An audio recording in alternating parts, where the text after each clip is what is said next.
Hey guys, my name's Patrick and I've worked in award-winning restaurants all over the world. I've taken the classic Quiche Lorraine and I've leveled it up.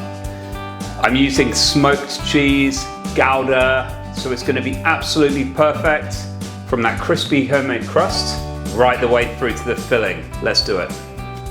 Okay, first things first. Combine some cold butter, flour and salt in a bowl until breadcrumb stage. Then add some cold water, bring it all together into a nice round ball and cover it in cling wrap into the fridge. Butter a fluted non-stick pastry case. So now we're going to roll this out. Just put a tiny bit of flour down, tiny bit on top, and just roll from the center. Rolling from the center is going to ensure a really nice, even thickness to the pastry. So to judge the size, you can just put this over the top and see how much room and how much of the sides it's actually going to cover. A little bit more, let's not half bake it. To get this into the pastry tin, we'll just put the rolling pin here, just flip that over the top and then roll it onto the pin. And then just move it over and turn, drop it into the tin. Now to avoid stretching the pastry here, I'm lifting up the outer edge and pushing the pastry into the corner. Then I trim the excess. We're going to take a little bit of the leftover pastry and just push into the corners all the way around. Then I'm just pushing all the way around to even up those sides.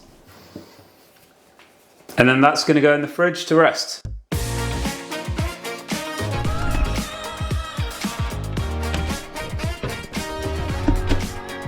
I peel and dice 2 red onions quite finely. And then I take some spec, which is basically smoked bacon which hasn't been sliced, and I dice that up into nice chunky lardons. Favourite pan on the stove, extra virgin olive oil, and in with the onions. So we're going to add the bacon into here. Onions and bacon is just the best combination.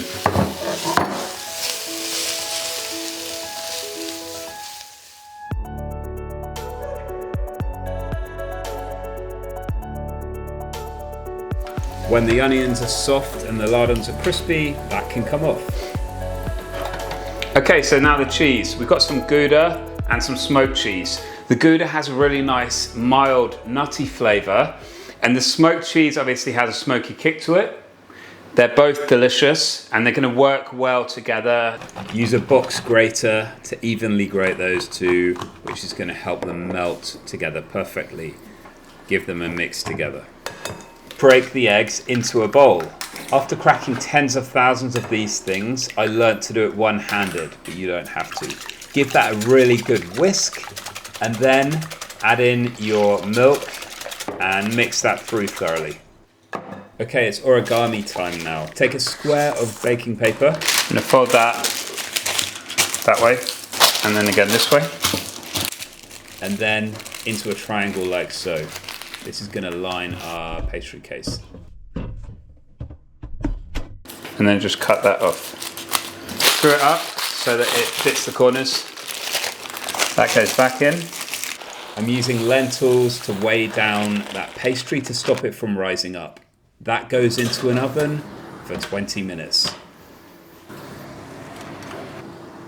Once ready, remove the baking beans and brush the pastry with egg yolk. This is going to create a really nice seal between the pastry and the filling. That goes back into the oven for 1 minute before we start filling our case. So first some cheese. Our 50-50 cheese mix down first, and then followed by our bacon and onion mix. The rest of the cheese goes on the top of that. Then take our beaten eggs and milk. Black pepper. Pinch of salt. I pour that into a glass jar as it makes filling the case so much easier. And just carefully fill that all the way to the top. pepper over the top and into a 170-degree oven.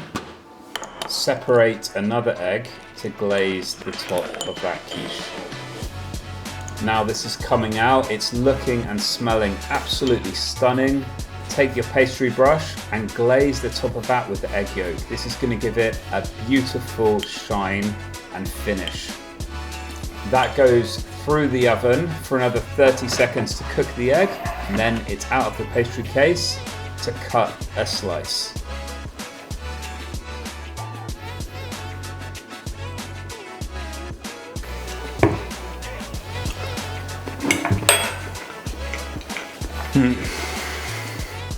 That is incredible. It's got this smoky cheese flavor from that smoked Dutch cheese, the nuttiness of that Gouda, and the saltiness of all of the spec, the smoked bacon. The crust is crispy and it is just completely delicious. To keep me inspired to continue making these videos, like and subscribe. I'll see you in the next one. Ciao.